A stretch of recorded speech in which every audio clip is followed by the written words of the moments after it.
ഒരു രാഷ്ട്രീയ കക്ഷി എത്രയധികം ജീർണിക്കാം എന്നുള്ളതിൻ്റെ ഏറ്റവും ഒടുവിലത്തെ ഉദാഹരണമാണ് കേരളത്തിലെ ഇടതുപക്ഷ ജനാധിപത്യ മുന്നണിയിലെ ഒരു സഖ്യകക്ഷിയായ NCPക്ക് ഇപ്പോൾ ഉണ്ടായിക്കൊണ്ടിരിക്കുന്നത്. NCP കേരളത്തിൽ നാമമാത്രമായ ഒരു പാർട്ടിയാണ്. കാര്യമായ പിന്തുണ ജനസ്വാധീനമുള്ള ഒരു പാർട്ടിയല്ല. നമുക്കറിയാം, കരുത്തനായ പരിണിതപ്രജ്ഞനായ ശരത് പവാർ രൂപം കൊടുത്തതായ നാഷണലിസ്റ്റ് കോൺഗ്രസ് പാർട്ടി മഹാരാഷ്ട്രയിലാണ് ഉദയം ചെയ്തത്. മഹാരാഷ്ട്രയിൽ വളരെ നിർണായകമായ ഒരു കക്ഷിയാണ്. എന്നാൽ ദൗർഭാഗ്യകരമെന്ന് പറയട്ടെ, മഹാരാഷ്ട്രയിലെ NCP രണ്ടായി പിളർന്നു. ശരത് പവാറിന്റെ നേതൃത്വത്തിൽ ഒരു ഗ്രൂപ്പും അദ്ദേഹത്തിന്റെ കുടുംബത്തിൽപ്പെട്ട അജിത് പവാർ നേതൃത്വം കൊടുക്കുന്ന ഒരു ഗ്രൂപ്പായി രണ്ടായി ഭിന്നിച്ചിരിക്കുകയാണ്. ഈ അജിത് പവാർ ഗ്രൂപ്പ് ഇപ്പോൾ BJPയുമായി ചേർന്ന് മഹാരാഷ്ട്രയിൽ ഭരണത്തിലിരിക്കുകയാണ്. അതോടൊപ്പം തന്നെ ശിവസേനയും രണ്ടായി പിളർന്നു. ഉദ്ധവ് താക്കറെ നേതൃത്വം കൊടുക്കുന്ന ഒരു വിഭാഗവും ഷിൻഡെ നേതൃത്വം കൊടുക്കുന്ന ഒരു വിഭാഗവുമായി ശിവസേന പിളർന്നു. ഷിൻഡെ വിഭാഗം BJPയോട് ചേർന്നുകൊണ്ട് അവിടെ മന്ത്രിസഭയിൽ പങ്കാളിയാണ്.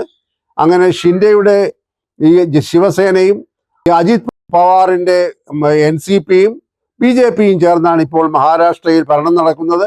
മഹാരാഷ്ട്രയിലെ തെരഞ്ഞെടുപ്പ് വളരെ താമസിയാതെ നിയമസഭയിലേക്ക് ഉണ്ടാകും. അവിടെയും അതിശക്തമായ ഒരു പോരാട്ടമായിരിക്കും ഉണ്ടാകാൻ പോകുന്നത്. കാരണം കഴിഞ്ഞ പാർലമെന്റ് തെരഞ്ഞെടുപ്പിൽ BJPക്ക് കനത്ത തിരിച്ചടി കൊടുത്ത ഒരു സംസ്ഥാനമാണ് മഹാരാഷ്ട്ര.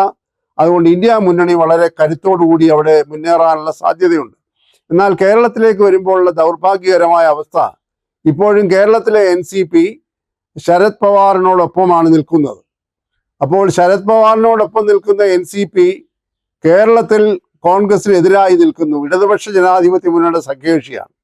എന്നാൽ യഥാർത്ഥത്തിലുള്ള NCP കോൺഗ്രസിന്റെ കൂടെ നിന്ന് ഇന്ത്യ മുന്നണിയിൽ നിൽക്കുന്നു. അങ്ങനെ വളരെ വിശേഷപ്പെട്ട ഒരു വൈരുദ്ധ്യവും കാണേണ്ടതുണ്ട്. എന്നാൽ ഇവിടെ ഇപ്പോൾ സംഭവിച്ചിരിക്കുന്നത്, ആകെ 2 MLAമാരാണ് NCPക്കുള്ളത്. ഒന്ന് കേരളത്തിന്റെ വനം മന്ത്രിയായിരിക്കുന്ന AK ശശീന്ദ്രനും കുട്ടനാടിനെ പ്രതിനിധീകരിക്കുന്ന ശ്രീ തോമസ് കെ തോമസും.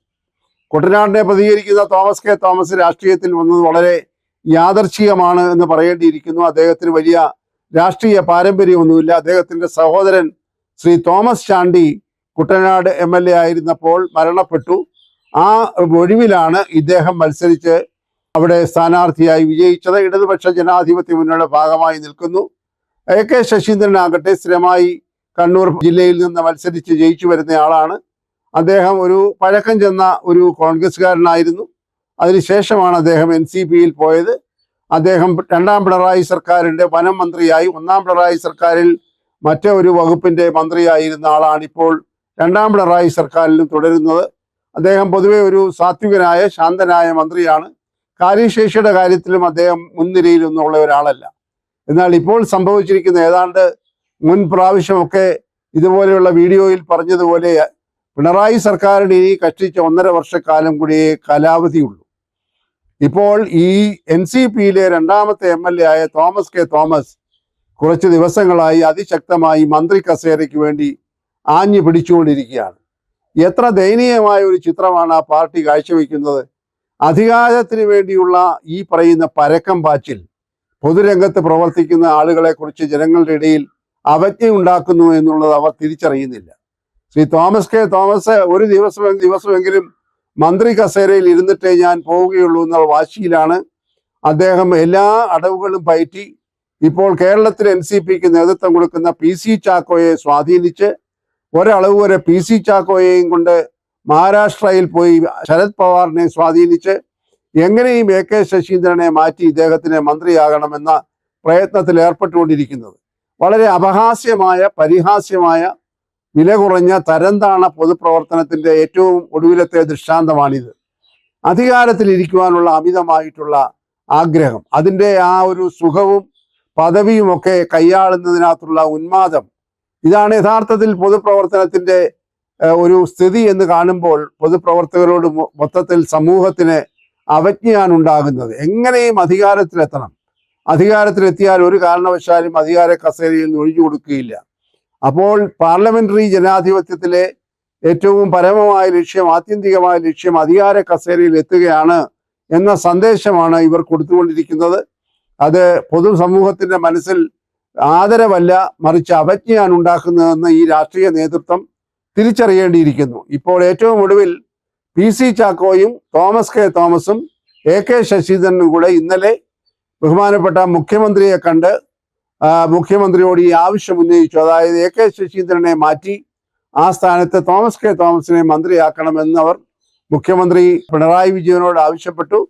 എന്നാൽ പിണറായി വിജയൻ പറഞ്ഞു, തൽക്കാലം ഇപ്പോൾ ഒരു മാറ്റം അത്ര എളുപ്പമല്ല, നിങ്ങൾ കുറച്ച് കാത്തിരിക്കുക, LDF-ൽ ഇതിനെ സംബന്ധിച്ച് കൂടുതൽ കൂടിയാലോചന ആവശ്യമുണ്ട്, മാത്രവുമല്ല നിയമസഭാ സമ്മേളനമൊക്കെ നടക്കുന്ന സമയമാണ്, ഇപ്പോൾ ഒരു മന്ത്രി മാറ്റം എന്ന് പറയുന്നത് കൂടുതൽ പ്രശ്നങ്ങൾ ഉണ്ടാക്കും, അതുകൊണ്ട് നിങ്ങൾ കുറച്ചുകൂടെ കാത്തിരിക്കുക, ഇടതുപക്ഷ ജനാധിപത്യ മുന്നണിയിൽ ഇതിനെക്കുറിച്ചൊക്കെയുള്ള ചർച്ചകൾ ഉണ്ടാകട്ടെ, മറ്റ് ഘടകകക്ഷികളുമായിട്ടൊക്കെ ആലോചിച്ചതിന് ശേഷം തീരുമാനമെടുക്കാമെന്ന് പറഞ്ഞിരിക്കുകയാണ്. എന്തായാലും അതിൽ വരികൾക്കിടയിൽ വായിക്കുമ്പോൾ ശ്രീ പിണറായി വിജയനെ സംബന്ധിച്ചിടത്തോളം AK ശശീന്ദ്രനെ തള്ളിക്കളഞ്ഞ് തോമസ് കെ തോമസിനെ ഉൾപ്പെടുത്തുന്നതിൽ വലിയ താല്പര്യമില്ല. CPM-ലും വലിയ താല്പര്യമുള്ളതായി അഭിപ്രായമില്ല. CPI-ക്കാകട്ടെ ഇക്കാര്യത്തിൽ ഉള്ളുകൊണ്ട് തോമസ് കെ തോമസിനെ അടുപ്പിക്കുന്നതിലും വലിയ താല്പര്യമില്ല എന്നാണ് മാധ്യമ റിപ്പോർട്ടുകളിൽ നിന്ന് മനസ്സിലാക്കുന്നത്. ഇതിനിടയ്ക്ക് തോമസ് കെ തോമസിനെ കുറിച്ച് ചില സാമ്പത്തികമായ ക്രമക്കേടുകളിലൊക്കെ ഇടപെട്ടിരിക്കുന്നു എന്നുള്ള വാർത്തയും പരക്കുന്നു. അതിൻ്റെ സത്യാവസ്ഥ എന്താണെന്ന് അറിയില്ല. തോമസ് കെ തോമസ് അത് നിഷേധിച്ചിട്ടുണ്ട്. എന്തായാലും ഇവർ കളിക്കുന്ന ചക്കളത്തി പോരാട്ടം ഈ NCPയെ സംബന്ധിച്ചോളം പാർട്ടിക്ക് തന്നെ വലിയ അപജയം ഉണ്ടാക്കിക്കൊണ്ടിരിക്കുകയാണ്. ആകെക്കൂടെ വളരെ കുറച്ചാളുകൾ മാത്രമുള്ള ഈ പാർട്ടി ഈ കേരളത്തിൽ ഇനിയും എങ്ങനെ രാഷ്ട്രീയമായി നിലനിൽക്കും എന്ന ചോദ്യം ഉയർന്നു വന്നിട്ടുണ്ട്. ഈ 1.5 കൊല്ലത്തിനകം വീണ്ടും മന്ത്രിയായി എങ്ങനെ ഈ രാഷ്ട്രീയ പാർട്ടിയെ മുന്നോട്ട് കൊണ്ടുപോകാൻ സാധിക്കും?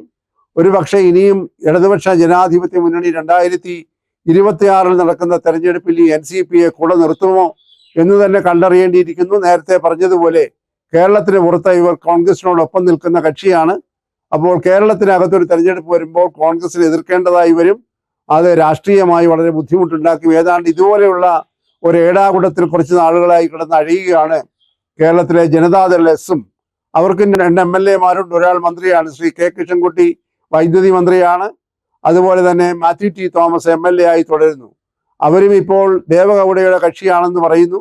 എന്നാൽ ദേവഗൗഡ ആകട്ടെ ഡൽഹിയിൽ BJP-യുമായി ചേർന്ന് പ്രവർത്തിക്കുന്നു. അപ്പോൾ ഡൽഹിയിൽ BJP-യുമായി സഖ്യത്തിലിരിക്കുന്ന ഒരു കക്ഷിയുടെ 2 MLA-മാർ ഇവിടെ എങ്ങനെയാണ് CPM-ന്റെ ഇടതുപക്ഷ ജനാധിപത്യ മുന്നണിയിൽ അംഗങ്ങളായിരിക്കുന്നതെന്ന വലിയ ചോദ്യമുണ്ട്. അവരും ആകെക്കൂടെ ഒരു ഊരാക്കുടുക്കിൽപ്പെട്ട് കിടക്കുകയാണ്. തൽക്കാലം തട്ടിമുട്ടിയൊക്കെ മുന്നോട്ട് പോവുകയാണ്. എങ്ങനെയെങ്കിലും അധികാര കസേരയിൽ 1.5 വർഷം കൂടെ പിടിച്ചു നിൽക്കണം എന്നുള്ള വ്യഗ്രതയോടുകൂടിയാണ് അവരും ചില ഒത്തുതീർപ്പുകളും വിട്ടുവീഴ്ചകളും ഒക്കെ ചെയ്യുന്നത്. ഒരു കാര്യം വളരെ വ്യക്തമാണ്, രാഷ്ട്രീയത്തിൽ ധാർമ്മികത എന്ന് പറയുന്ന ഒന്നുമില്ല.